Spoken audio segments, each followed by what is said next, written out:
and I'd like to offer a huge welcome to Evelyn Asante Mensah, who's our speaker today. Evelyn's Evelyn's got a number of roles, but the thing she's best known for at the moment is that she's chair of Pennine Mental Health, Pennine Healthcare Trust, which is an NHS trust in the northwest of England. Like all NHS trusts, I'm sure Evelyn, yours has been super busy, and it's been a massive leadership challenge during the last 3 or 4 months. When we first spoke, when myself and Evelyn first spoke, it was before the crisis, and the kind of brief we had was really about, well, really Evelyn's journey and her leadership experience, and we're going to touch on that. But obviously, I think with what we've been going through, we probably won't fail to touch on that today, because all of us are facing into that in our own organisations, both in terms of operationally and also in terms of a strategy as well. So even expect some questions and thoughts on that.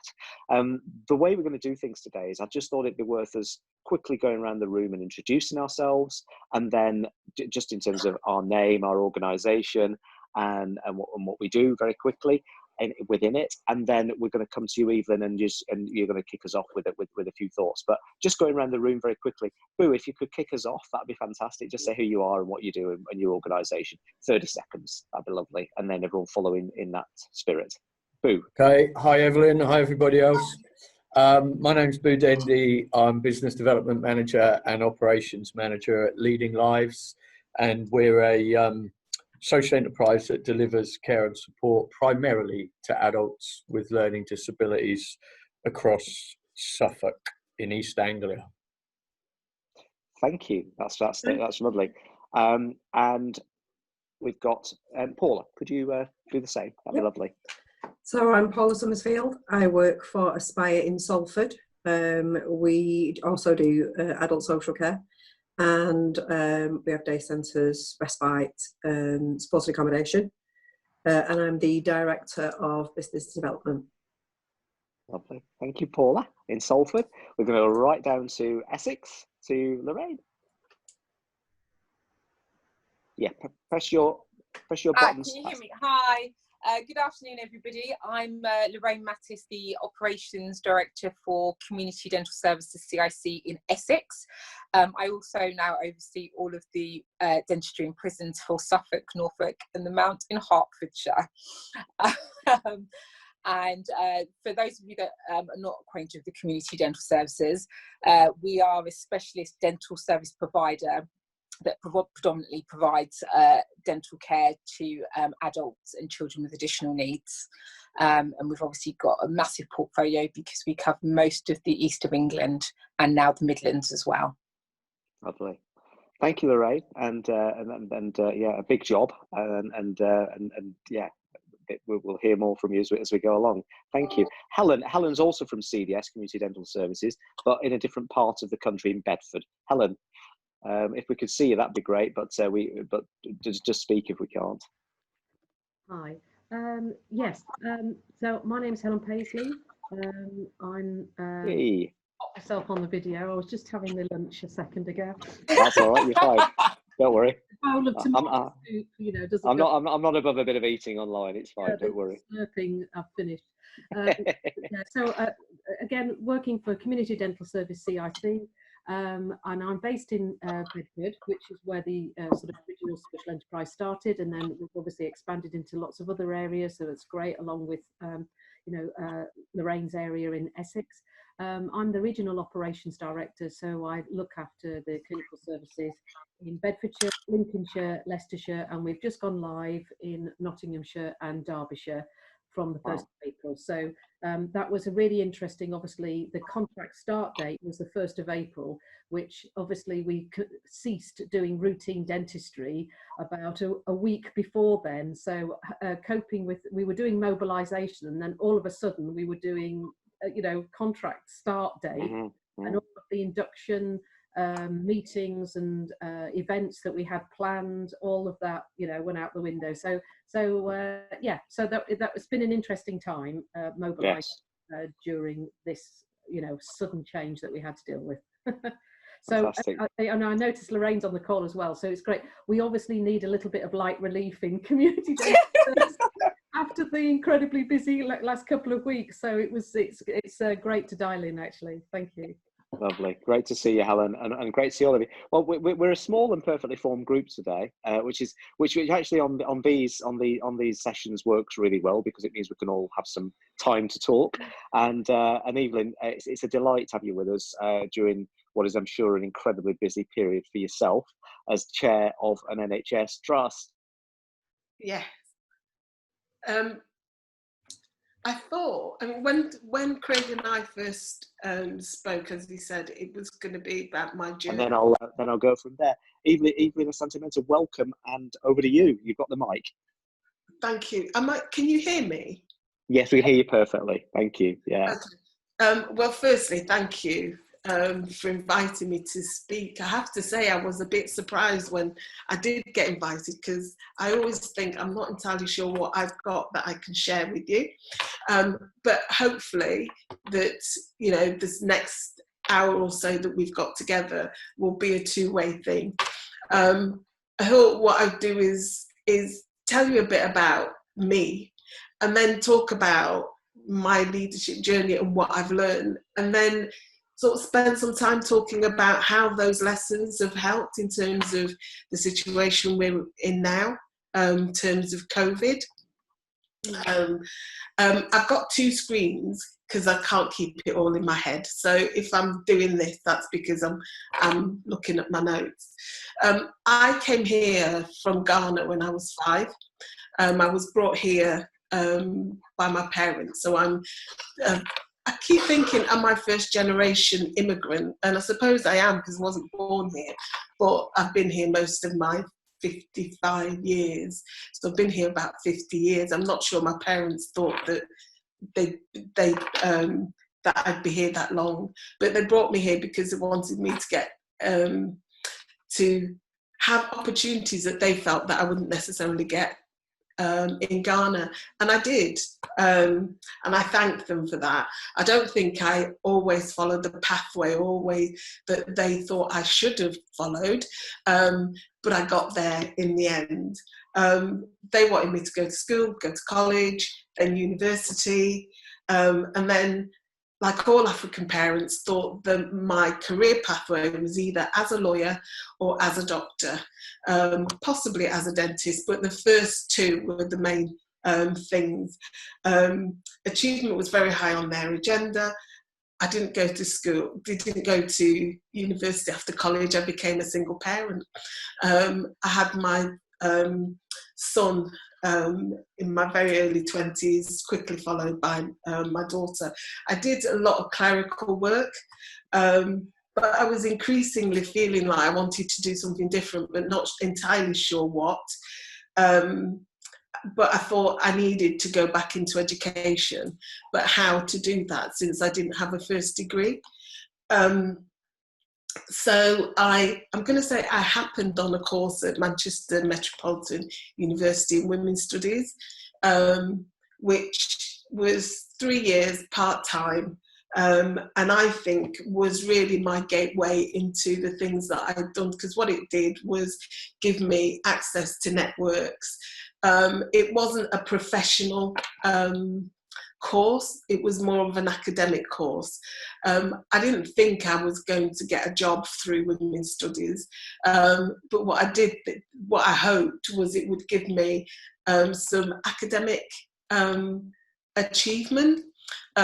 So it was great. I did have a sticky point when I did. It was a 2-part degree, so postgraduate, and that was a diploma, and I could have stopped there, but I wanted to do the dissertation, which is what gave me the degree. And it was a phenomenal achievement, because at the time I was single parent, 2 young children. I was working at Loreto Sixth Form College, and I was dragging my children with me to lectures at university, sitting them at the back of the hall while they ate chips, and I was in the lecture, and they never ceased to forget to remind me about it. And I wanted to do that, one, because I wanted to do other things and find a pathway into a career, if you like. But also, I came from a family that was, very into achievement, and I guess I wanted to make them proud, and also show that, girl from Human Moss Side could make it in academia. And to be a role model for my children. And I've always told them that they need to really work hard, and education is one thing that people can't take away from them. And as Black children, they need to be twice, if not 3 times as good to be seen as the same as their peers and their counterparts. I never really planned my career. And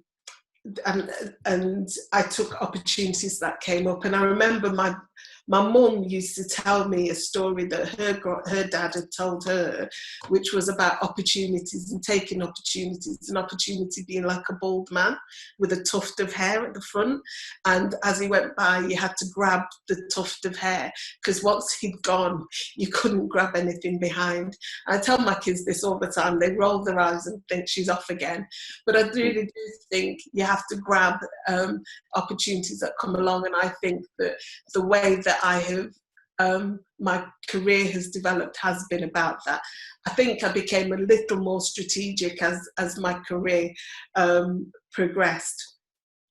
I started working homelessness with young people within the local authority, and then the voluntary sector, and then went on to work for an organisation called BHAF, which stood for Black HIV and AIDS Forum. In the early 90s, at the time when HIV was, it feels a little bit, I have to say, with all that's going on at the moment, it has taken me back to the early 90s and HIV, because a lot of the way people were feeling, the way that messaging was at the time, it's just real parallels for me, and particularly now, as the issues for Black and minority ethnic communities is coming up to the fore. I remember in those early days, it was gay men and it was people from Africa. And so there are parallels there. But my work with BHAF, which then later became Black Health Agency, sort of was like a gateway to other parts of the public sector and health. So from there, I became a non-executive of Manchester Health Authority. I went to work at Government Office for the North West and the Regional Development Agency. I was a member of the Appointments Committee, and the one committee that I really loved was the Honours Committee, which was sitting with the great and the good, and always feeling a little bit out of my depth, but being part of making those recommendations for people with honours and seeing what people were doing. And it was very, very humbling. And I have to say, I never took it seriously until I was actually sat on the committee. So over the years, I've had the privilege, and it has been a privilege, to serve as a non-exec and chair of different organisations and boards.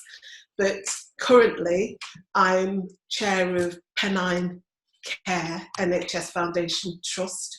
And as Craig said, we used to be a mental health, learning disability and community trust. We are now mental health and learning disabilities. We divested ourselves of community trust, and maybe later I can pick up on why and where the leadership challenges were within that.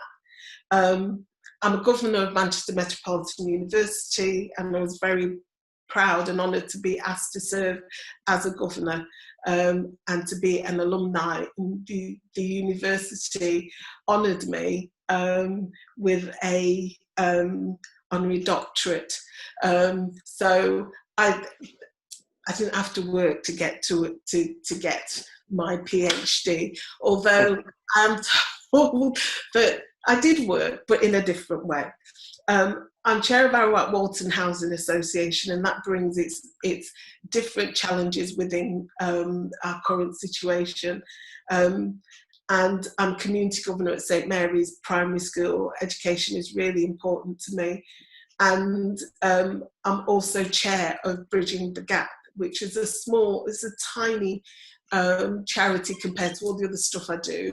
But I think the thing for that is that it is very, very community focused, and we provide initiatives around food poverty.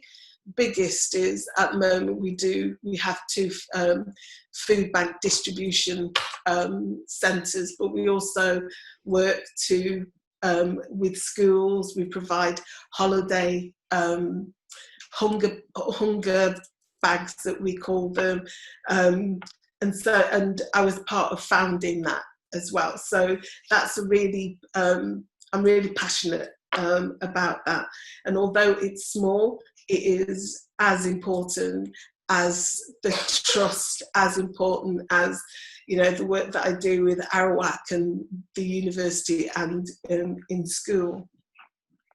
So that has given me about 30 some years experience around leadership. So sometimes I think not bad from a girl that, you know, lived on Alexandra Park Estate. But today, I don't want to go talk you through my CV. And what I want to do really is share some of the stories and some of the lessons that I've learned.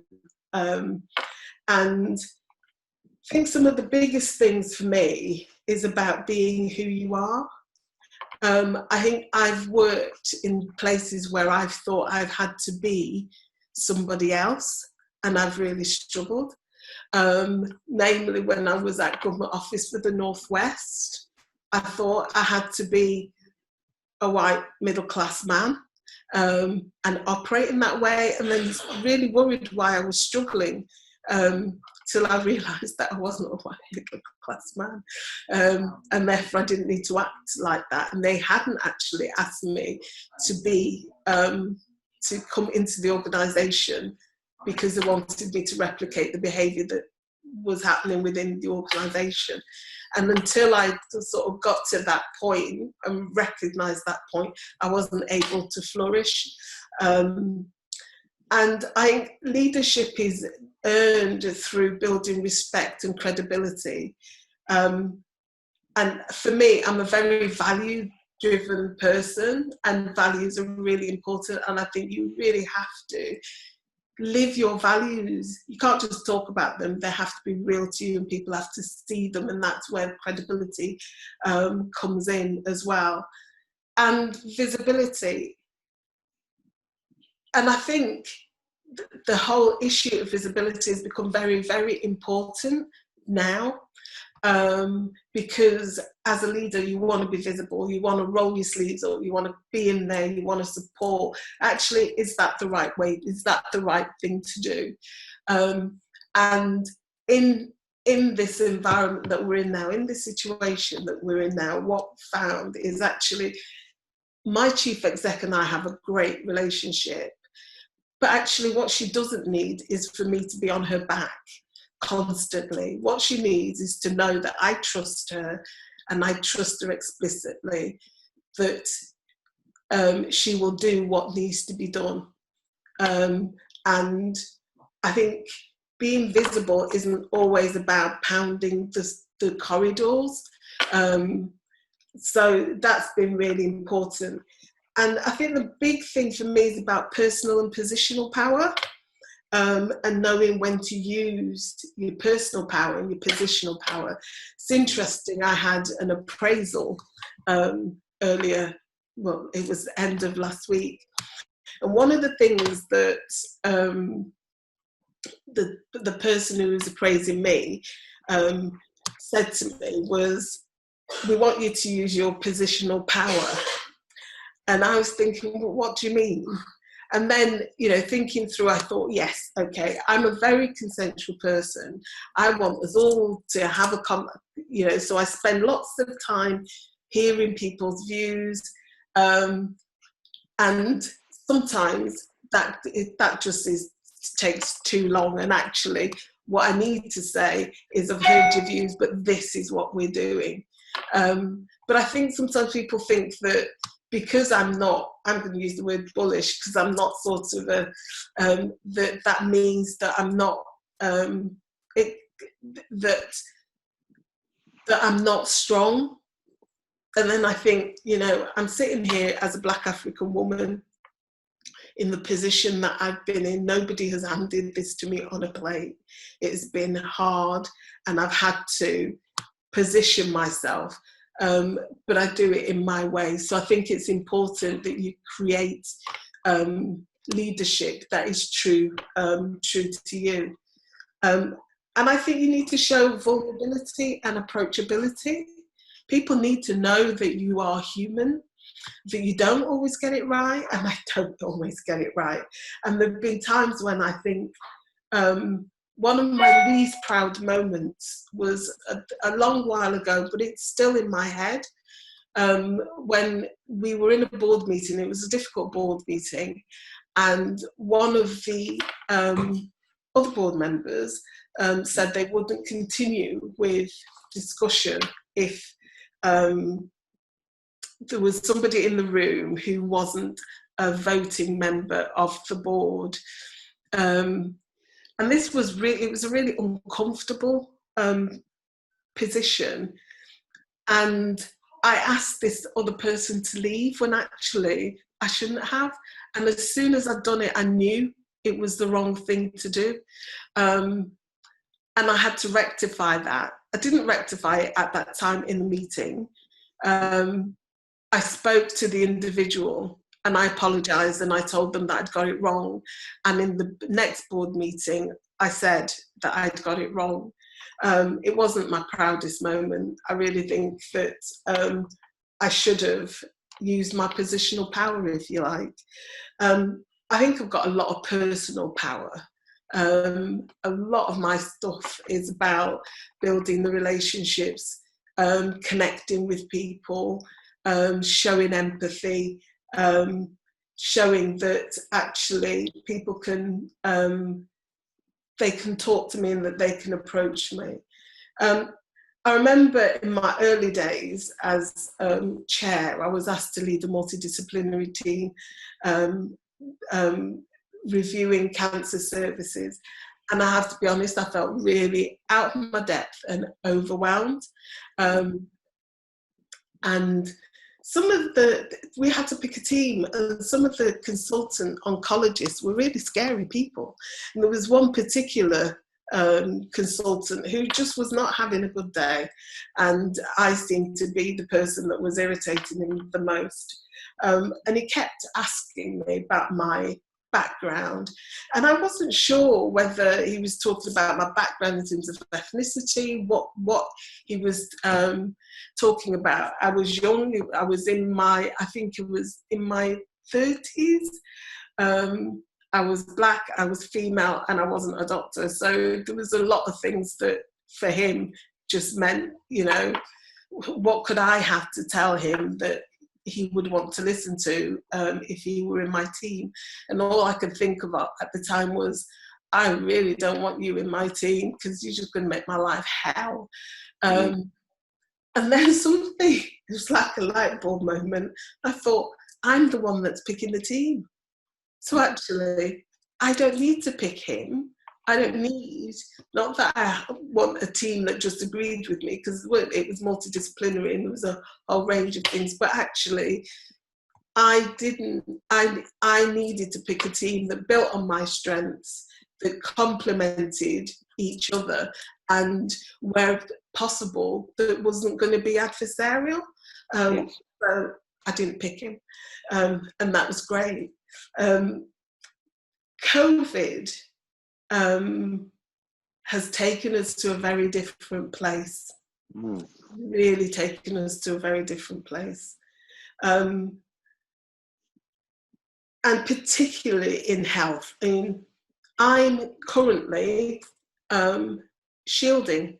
I haven't been into the trust for, this will be my 6th week. So how do I lead the organisation when I'm not there, and I can't be there, and I shouldn't be there?